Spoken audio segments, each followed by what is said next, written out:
هذا المحتوى الإذاعي في إطار مشروع شبكة الإذاعات الجمعوية المغاربية بكل من المغرب، تونس والجزائر. تشرف عليه كل من جمعية مبادرات مواطنة، منظمة إغيم والاتحاد التونسي للإعلام الجمعياتي. Chères auditrices, chers auditeurs, c'est dans le cadre de nos entretiens avec les journalistes sur la situation des droits de l'homme et de la liberté de la presse en Algérie pour faire le point sur cette problématique qui a occupé la scène nationale pendant plusieurs mois à cause des poursuites judiciaires et des incarcérations dont plusieurs journalistes ont été victimes. Le contexte du mouvement populaire Le Hirak a montré à quel point notre pays a besoin d'un exercice journalistique libre et professionnel. À noter que les journalistes poursuivis en justice ou incarcérés ont tous été, d'une manière ou d'une autre, impliqués dans le Hirak. C'est dans le cadre de ces événements-là que nous avons donné la parole à Imad Boubkri pour nous décrypter la situation. Ce contenu médiatique, c'est dans le cadre du projet du réseau maghrébin des web radios associatives algériennes, tunisiennes et marocaines, piloté par l'association Initiative Citoyenne, l'organisation ERIM et l'Union tunisienne des médias associatifs, le projet auquel Radio des Sans-Voix a adhéré.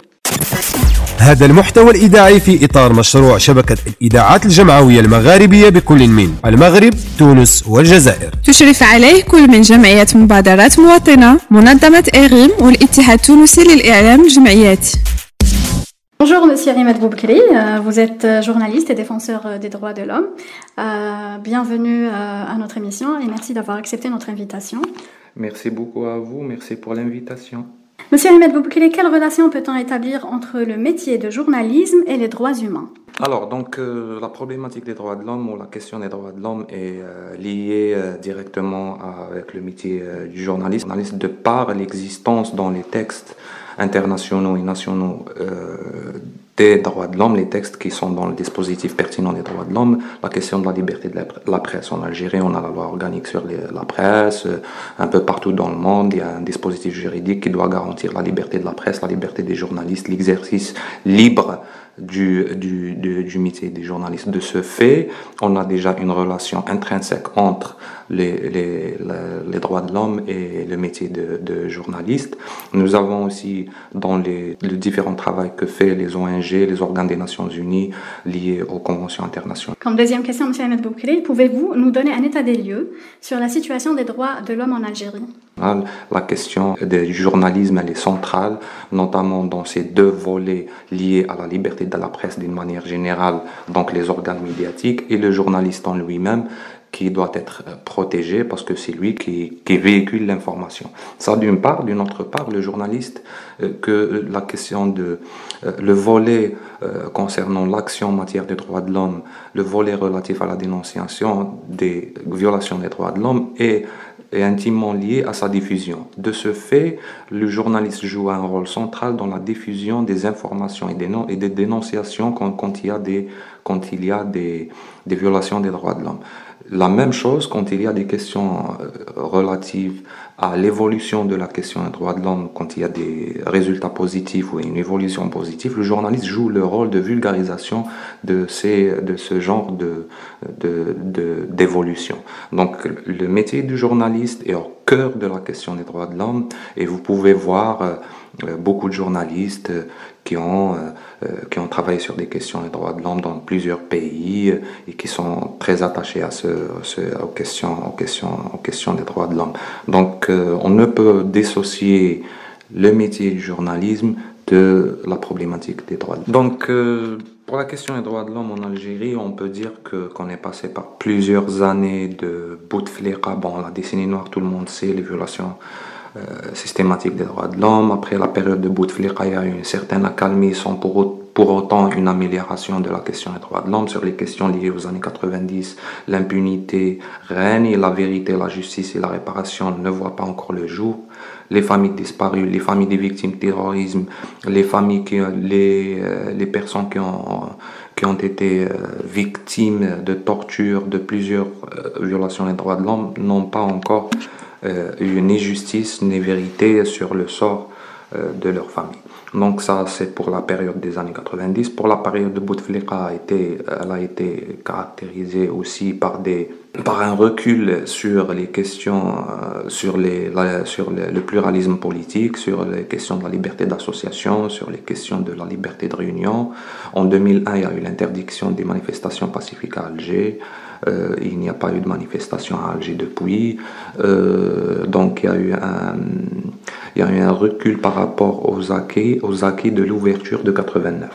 Il y a eu aussi une corruption généralisée qui a eu un impact direct sur les questions des droits de l'homme, notamment les droits économiques et sociaux. Ça a un impact direct. Donc les pauvres sont devenus plus pauvres et les riches sont devenus plus riches. Donc c'est aussi l'impact d'une gouvernance qui ne prend pas en charge la question des droits de l'homme dans son intégralité. Donc ça c'est pour la période en bref de Bouteflika, sans compter que c'est pendant la période de Bouteflika que la charte sur la réconciliation nationale, que la plupart des associations des droits de l'homme en Algérie contestent et disent qu'elle consacre l'impunité. C'est dans la période de Bouteflika, donc en 2012, où les autorités ne reconnaissent plus le système déclaratif pour les associations. Ils ont mis en place le système d'autorisation, bien que le système déclaratif au départ était formellement déclaratif, mais dans les faits, on ne reçoit pas les gens, on ne donne pas l'agrément, on ne donne pas leur récépissé, le talent pour que les gens puissent enregistrer librement les associations. La liberté de réunion, nous avons vu beaucoup d'associations qui n'ont pas pu organiser des activités, notamment les associations des droits de l'homme pendant la période de Bouteflika, ils n'ont pas pu organiser des activités relatives aux droits de l'homme ou n'importe quelle autre activité. Donc sur la question des élections qui est liée au dispositif des droits de l'homme, il n'y a pas eu aussi d'amélioration pendant la période Bouteflika. On a vu la fraude généralisée des élections, les élections contestées qui ne répondent pas aux standards internationaux pertinents des droits de l'homme. Donc, puis on a eu l'événement de 2019, donc notamment le Hirak, le 22 février 2019, où il y a eu un mouvement populaire puissant qui a remporté avec lui l'ex-président Bouteflika, qui a été démis de ses fonctions, qui n'est plus président. Avec le temps, nous avons remarqué que la situation des droits de l'homme ne s'est pas améliorée. On peut dire qu'elle s'est trop même détériorée. Nous comptons aujourd'hui plus de 280 détenus d'opinion poursuivis pour avoir exprimé des opinions ou pour avoir participé à des manifestations pacifiques garanties. Un droit garanti par la Constitution pour les conventions internationales, par la Convention internationale ratifiée par l'Algérie, publiée dans le journal officiel et dont la Constitution garantit la suprématie sur le droit interne. Donc sur le plan juridique, sur le plan du dispositif juridique, le pouvoir algérien, les autorités algériennes disent toujours que nous avons fait, que nous avons ratifié, que nous avons... Dans les faits, le code pénal torpille complètement les conventions internationales. On peut trouver une multitude d'articles qui sont en contradiction avec la Constitution, qui sont en contradiction avec le droit international, donc les conventions internationales des droits de l'homme. Donc depuis, nous avons connu des cas de torture, le cas de Walid Naqish, il a eu le courage de le dénoncer. Nous avons connu des attentats à la liberté de manifestation. Pour la première fois, on empêchait désormais depuis quelques semaines les Algériens de marcher à Alger et dans d'autres wilayas. Donc malgré la nouvelle constitution qui adoptée en novembre 2020 et qui impose le système déclaratif de nouveau, mais qui n'est pas appliqué dans les faits, tout en sachant qu'à la fin de la Constitution, pour les dispositions transitoires, c'est très flou, il ne donne pas de délai pour la mise en place et surtout pour la modification de la loi concernant les libertés publiques, les réunions et les manifestations publiques de 91 qui impose une autorisation. D'ailleurs, le ministère de l'Intérieur a fait valoir dans un communiqué quand il voulait interdire les marches, cette loi, cette autorisation pour marcher. C'était flou, mais en filigrane, c'était ce qu'il voulait dire. Donc la situation des droits de l'homme depuis un an se détériore. Depuis le Covid-19, le pouvoir s'est attaqué violemment aux activistes, les autorités, les poursuites judiciaires, des milliers de poursuites judiciaires à l'égard des activistes pour 2 ou 3 motifs, 2 ou 3 accusations qui reviennent chaque fois.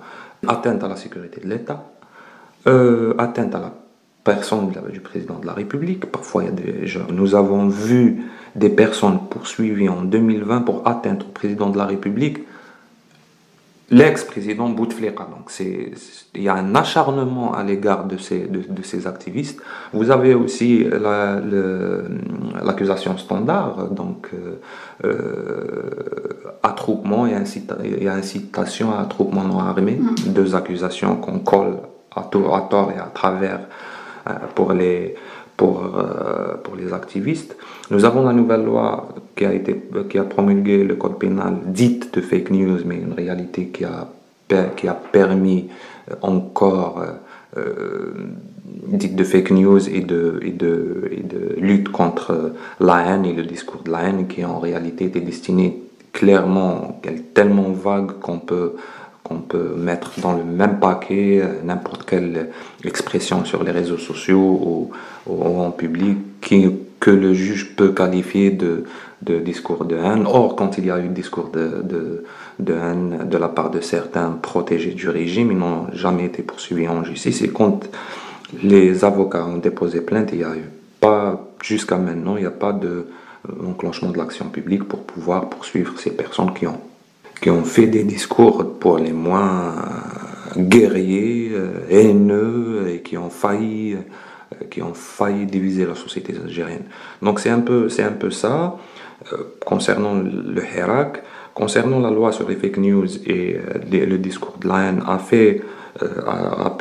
rappelant qu'au début du Covid, plusieurs journalistes ont été poursuivis en justice à cause de cette loi parce qu'ils ont donné des informations qui sont en contradiction avec les informations officielles concernant le Covid et qui se sont retrouvés en tôle, puis libérés, mais ils continuent d'être poursuivis en justice. Je parle des journalistes du journal Sawt al-Akhar, ce qui a par la suite impliqué que les journalistes font de l'autocensure pour ne pas subir les poursuites judiciaires.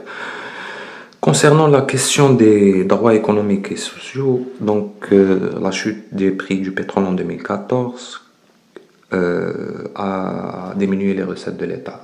Des plans de rationalisation des dépenses, mais en réalité qui touchent directement aux pauvres, a fait que la détresse sociale et la mal-vie connaît une situation encore plus dangereuse. La Covid est venue encore pour aggraver la situation. La planche à billets et la dévaluation du dinar fait perdre aux citoyens le pouvoir d'achat. Donc on a une inflation qui fait qu'à un moment donné le pouvoir d'achat des Algériens, quelqu'un qui touche 100 000 dinars en 2012 et 100 000 dinars aujourd'hui, c'est pas la même chose parce que le dinar ne vaut plus la même chose, ce qui inclut directement des problématiques sociales. Donc le Covid, les autorités aussi ne sont pas transparentes sur cette question concernant les emplois perdus depuis 2014 à cause de la crise financière et depuis le Covid. Nous pouvons par exemple citer le cas des BTP, nous pouvons citer le cas emblématique des agences de voyage et du transport aérien, et tout ce qui est lié, tout l'environnement d'emploi qui y a autour, et il y a des gens qui ont perdu leur emploi. On peut citer aussi les pertes d'emploi liées à la baisse de l'activité, parce que le pouvoir d'achat, quand il baisse, donc la consommation baisse, et automatiquement ça a un impact sur l'activité, et automatiquement quelqu'un qui a 3 travailleurs, il préfère fonctionner avec 1 ou 2. Donc et on sait qu'en Algérie la plupart de l'activité elle est commerciale, donc c'est les petits commerces, les cafés, les alimentations générales, les petites boutiques, etc. Et ça a un impact direct un peu partout en Algérie. Sur le plan environnemental, nous commençons à connaître la problématique de l'eau. Donc les Algériens, surtout à Alger, dans les wilayas du centre, connaissent une crise de l'eau, une pénurie de l'eau, donc le service n'est pas assuré. Le stress hydrique que connaît l'Algérie depuis des années n'a pas été pris en charge jusqu'à maintenant. Il n'y a pas une politique d'anticipation et les citoyens se trouvent privés de leur droit à l'eau potable, ce qui n'a pas été le cas depuis des décennies en Algérie. Donc, ça va continuer. Pourtant, on ne voit pas réellement quel est le plan que les pouvoirs publics sont en train de mettre en place pour éviter tel dérapage. Et j'ajoute, parce que c'est lié, les droits économiques et sociaux et environnementaux, c'est lié aux droits politiques, les personnes qui ont osé sortir pour faire des manifestations à cause de la crise de l'eau, ils ont subi la répression des services de sécurité. Donc, je ne pense pas que je pense pas qu'en vivant la situation des droits de l'homme est très peu réluisante. Et nous avons vu les poursuites judiciaires à l'égard des partis politiques par le ministère de l'Intérieur pour les dissoudre, à l'association Rage également. On n'a jamais eu ce genre d'attaque contre les associations et les partis politiques indépendants. C'est quelque chose de très grave. C'est un recul par rapport au multipartisme, par rapport au sacrifice de nos aînés qui ont fait tout pour pouvoir avoir ce genre d'acquis. Vous avez vu les attaques et poursuites judiciaires à l'égard des journalistes, notamment à Radio M, à Khaled Drarni, etc. Donc, en l'espace de 2 ans, sur le plan quantitatif et sur le plan qualitatif, il n'y a jamais eu de violation des droits de l'homme aussi importante, même dans la période de Bouteflika. À votre avis, M. Ahmed Boukele, pourquoi certains journalistes qui ont l'habitude de couvrir le Hirak ont été visés par les arrestations et des poursuites judiciaires? Donc, pour revenir à cette problématique, il faut d'abord contextualiser. Au début du Hirak, une partie du pouvoir était pour le départ de Bouteflika. Donc, ils ont ouvert les médias juste pour la période du départ de Bouteflika. Une fois Bouteflika est parti, ils ont fermé les médias publics, ils ont fait pression sur les médias privés pour ne pas couvrir le Hirak, pour ne pas continuer de couvrir le Hirak, parce que le départ de Bouteflika n'a pas provoqué l'arrêt du Hirak. Du coup, des journalistes indépendants ont continué de couvrir le Hirak, dont Khaled Drarni. Donc ça constitue sur le plan politique une gêne pour le pouvoir que malgré la fermeture du champ médiatique, certains médias, dont Khaled Drarni qui communiquait surtout sur son compte Twitter, continuaient d'informer le public sur le Hirak. Il a été ciblé par rapport à ça. Et il a été aussi ciblé par rapport à ses positions parce qu'il ne voulait pas, il a reçu des pressions pour qu'il arrête. Il a été d'abord arrêté avant de poursuite judiciaire et on lui a demandé de ne plus couvrir le Hirak. Il a refusé, il leur a dit « moi je couvre tout ». Et d'ailleurs c'est vrai, il a même couvert les élections présidentielles, les manifestations qui ont appelé aux élections présidentielles de décembre 2019. Il les a couvertes d'une manière professionnelle. Le journaliste, il n'est pas là pour prendre position. Le journaliste, il est là pour véhiculer une information, pour donner l'information telle qu'elle est. Elle est pour ou contre le Hirak, pour ou contre le pouvoir. Il a fait son travail, il a été poursuivi en justice, peu importe les accusations qu'on lui a collées, il a été poursuivi pour son métier de journaliste. On peut prendre en considération aussi le cas de Kenzar Toh, qui a été malmené, qui a été arrêté d'une manière violente, puis poursuivi en justice et avec une garde à vue prolongée qui ne mérite absolument pas, parce que je tiens à préciser que les journalistes, que c'est des citoyens, qu'on peut les ester en justice le plus normalement du monde. C'est-à-dire, c'est pas des super citoyens qui ne doivent pas passer par la justice. Quand ils commettent des infractions ou quelqu'un soupçonne qu'un journaliste a commis une infraction ou un délit, il doit être poursuivi en justice, dans une justice indépendante. Soit il est acquitté, soit il est condamné.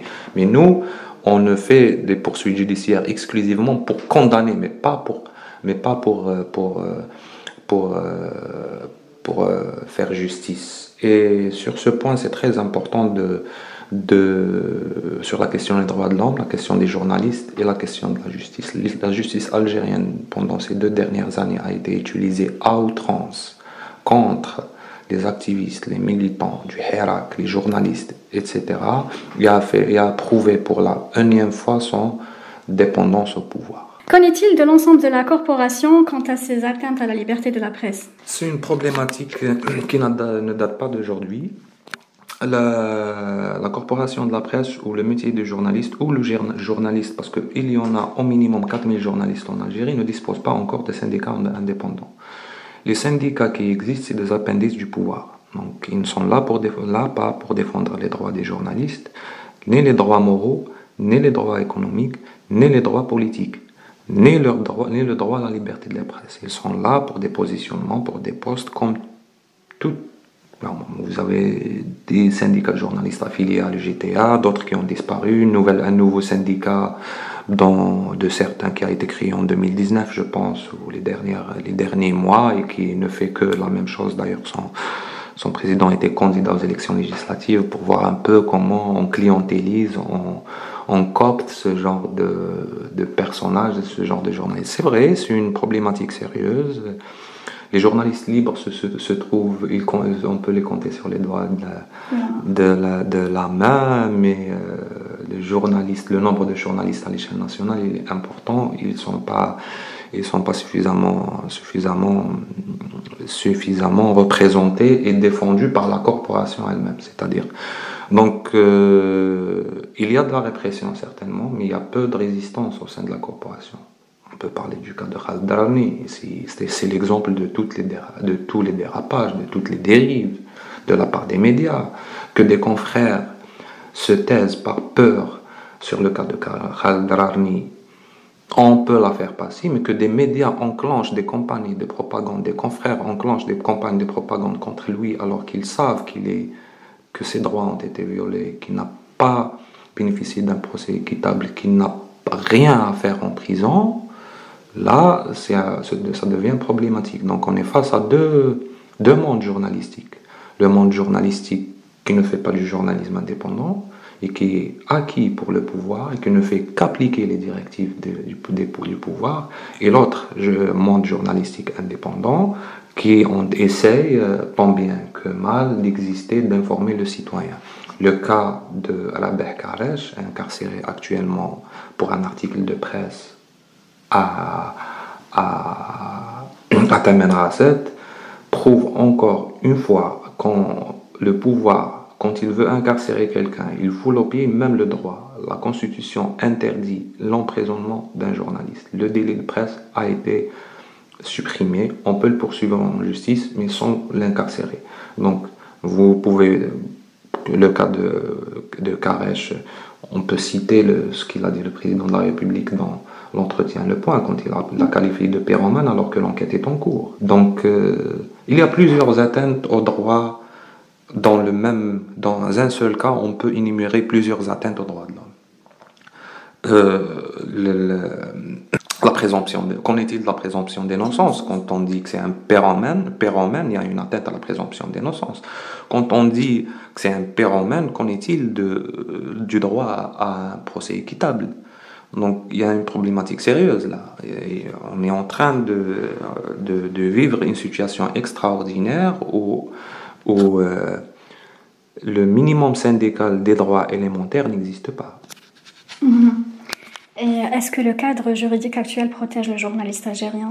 Donc ça fait une transition. Justement, donc théoriquement, on a le Pacte international sur les droits politiques et civils qui a été ratifié en 89 par l'Algérie, qui est publié en 97 au journal officiel, et il devait être un des textes fondamentaux en la matière, puisqu'il est publié au journal officiel. Dans les règles du droit, quand un texte est publié au journal officiel, il devient un droit interne. Ce n'est pas le cas, pour le moment en tout cas. La Constitution également théoriquement garantit la liberté de la presse, la protection des journalistes, qu'ils ne soient pas emprisonnés, etc.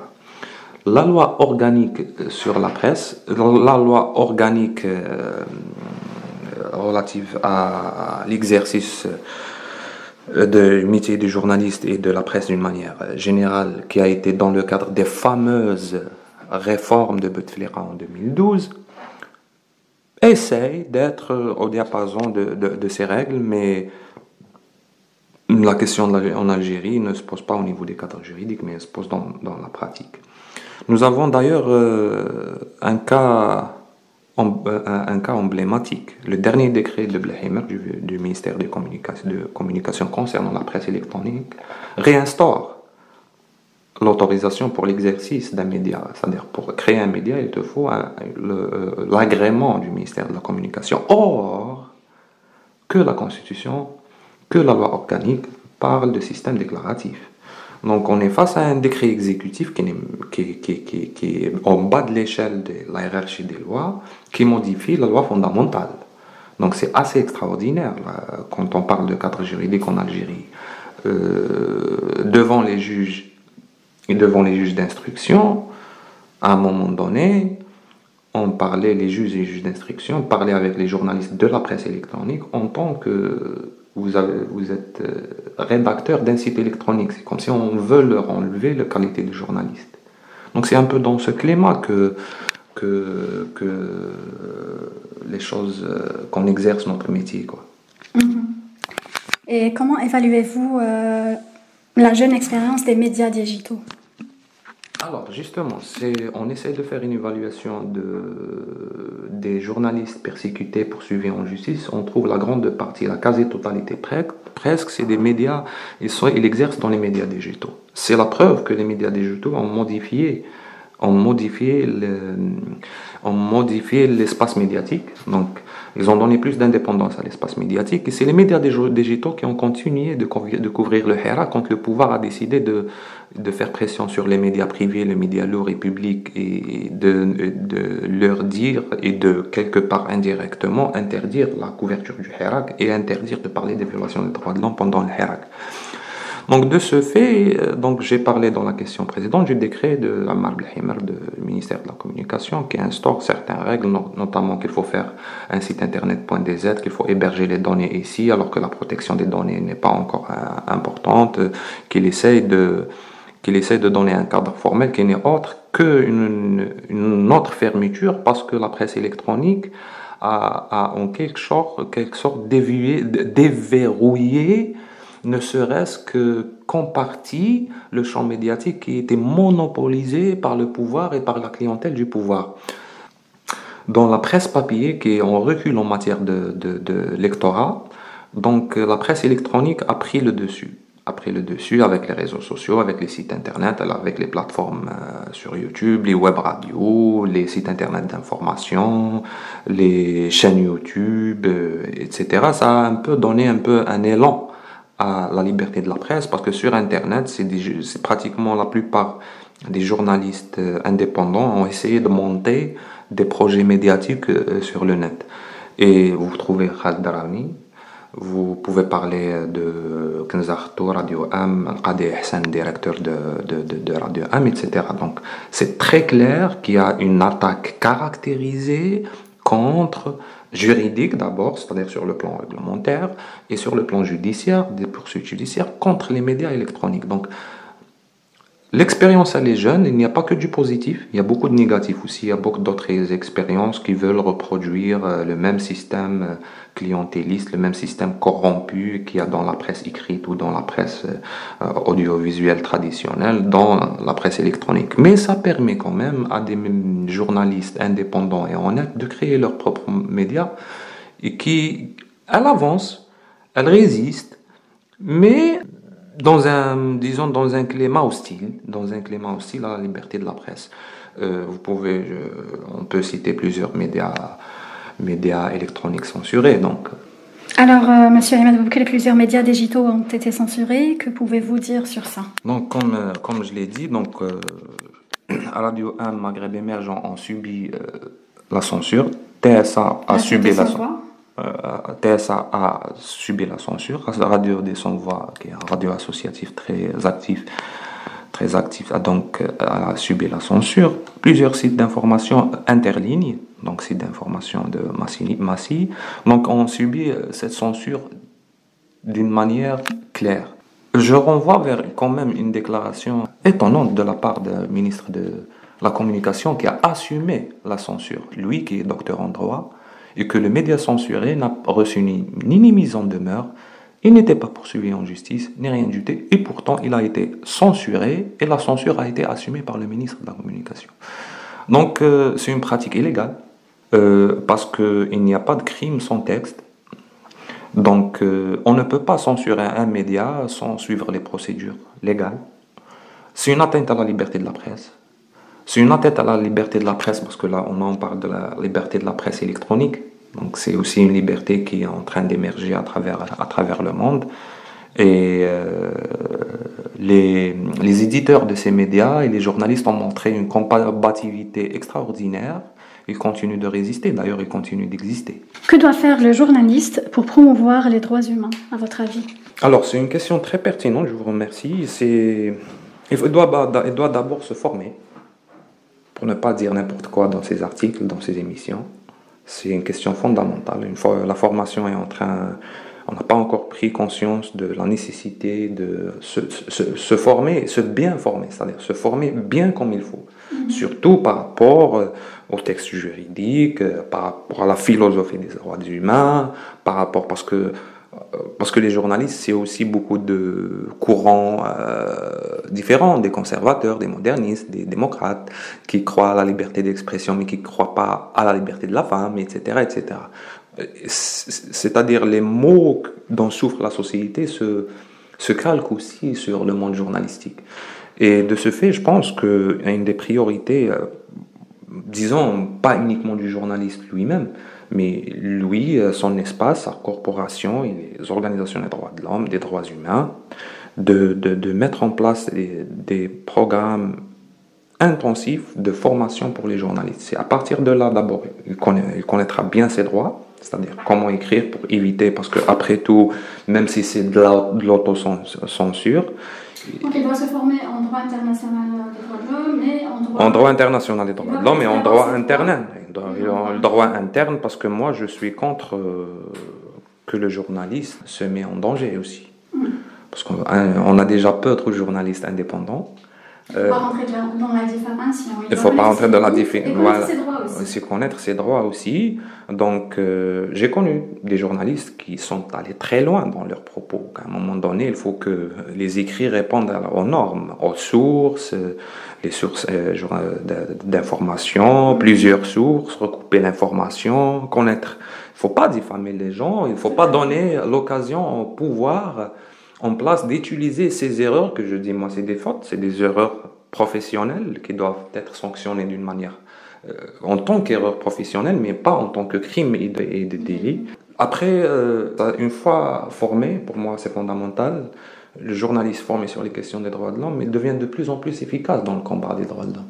C'est à partir de là qu'il peut véhiculer d'une manière plus efficace, plus pertinente et plus professionnelle les différentes questions des droits de l'homme, en commençant par la liberté politique, tout en arrivant aux droits environnementaux, etc. Donc, c'est un axe très important. Le journaliste aussi, en plus de la formation, doit connaître les textes de loi. Il doit connaître les textes de loi pour ne pas tomber soit dans la diffamation ou autre chose. Le monde a actuellement une hausse du discours de la haine, de l'exclusion. Il est dommage que des chaînes de télévision, que des journalistes s'inscrivent dans la même ligne, et parfois même sans le savoir, parce que on ne connaît pas c'est quoi au juste la notion du racisme, la notion de la haine, etc. Il n'y a pas suffisamment de travail de conscientisation et de connaissance en la matière. Donc on se retrouve parfois avec des journalistes qui ont des propos racistes et graves, et ils ne sont même pas conscients de ça, parce qu'il s'agit de propos racistes. Donc, à mon avis, la question de la formation, si on va aborder ce sujet, si on va prendre du temps à aborder la question de la formation, de l'information et des connaissances, et acquérir les connaissances, le maximum de connaissances en la matière, va revenir à chaque fois.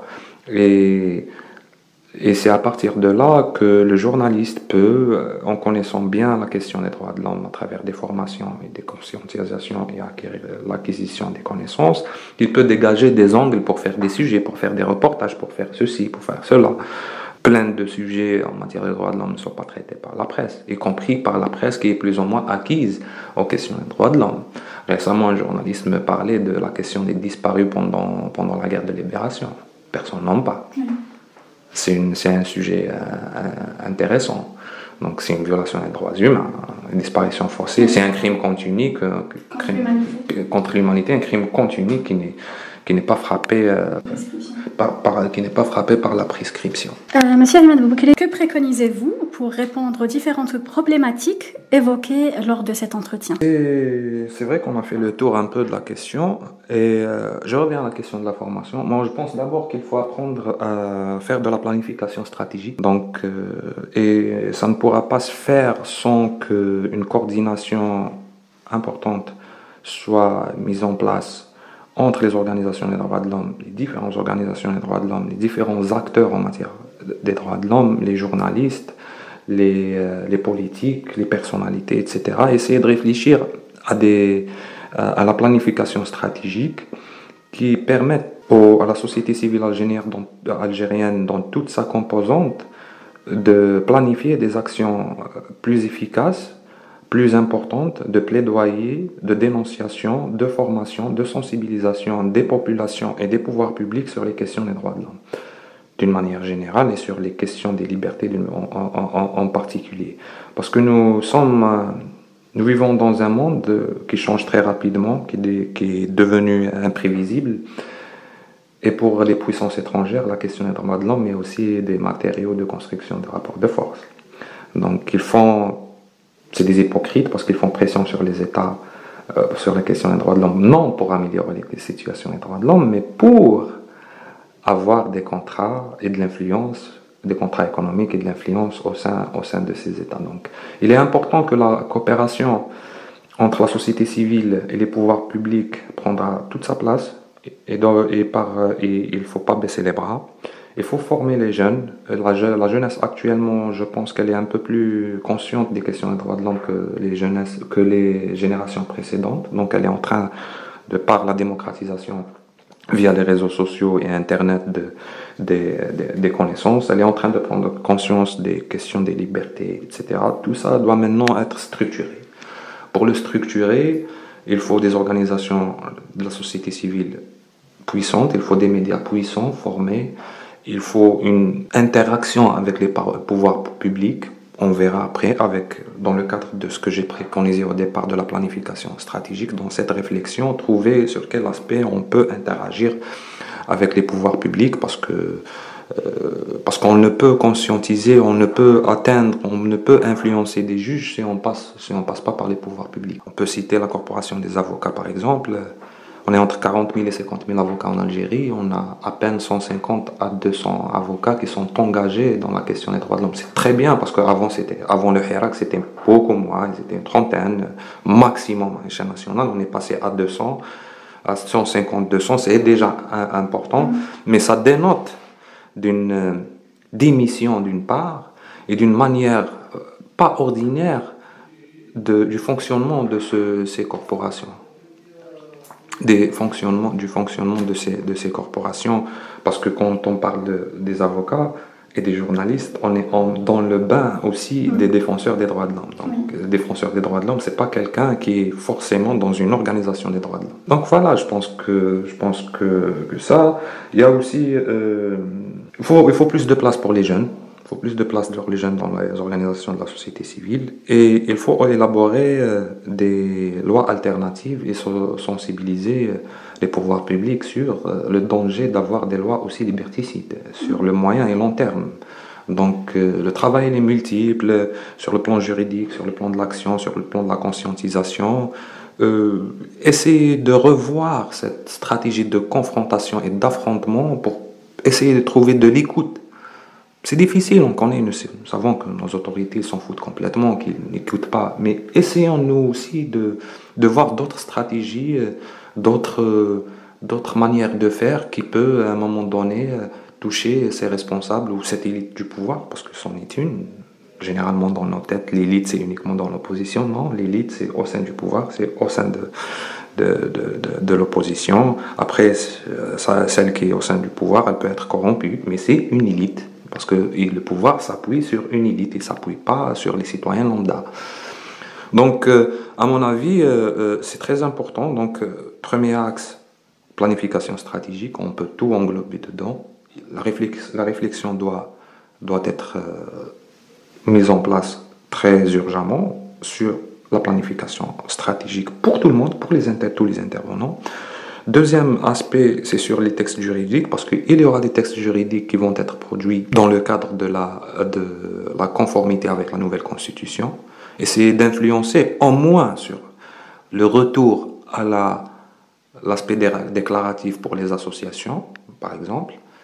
Quel sera l'impact sur la loi organique sur les associations?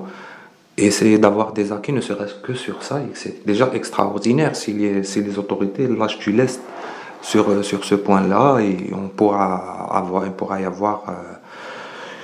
y avoir d'associations indépendantes qui peuvent être créées. Sur ce point, sur le truc association, il y a les libertés, etc., que l'État doit protéger, doit faire des lois, mais aussi, nous, en tant qu'acteurs de la société, on doit aussi faire notre rôle. On doit travailler, on doit bosser, on doit doit pas rester dans ce confort, bon, moi je fais ce que je peux faire. Non, on fait ce qu'on peut pas faire en réalité. Tout le monde peut faire ce qu'il peut faire. Donc, à mon avis, parce que la société a besoin d'être encadrée. Ne peut être encadrée que par les associations. Et les associations ont besoin de cadres. Et les cadres ont besoin de formation. Donc, on a besoin de dizaines de milliers de cadres formés pour restructurer la société. Je pense que peut-être on pourra aborder ce genre de questions avec les autorités de cette manière. Peut-être à un moment donné, ils vont dire peut-être c'est une bonne chose. Voilà, c'est ce que je pense depuis un moment, en observant la scène politique algérienne et la scène associative. C'est-à-dire que il me paraît qu'il faut trouver des moyens plus subtils pour essayer d'établir au moins un début de dialogue avec les pouvoirs publics. D'accord, je vous remercie beaucoup, Monsieur Ahmed Boukri, d'avoir répondu à nos questions. Est-ce que vous voulez rajouter quelque chose?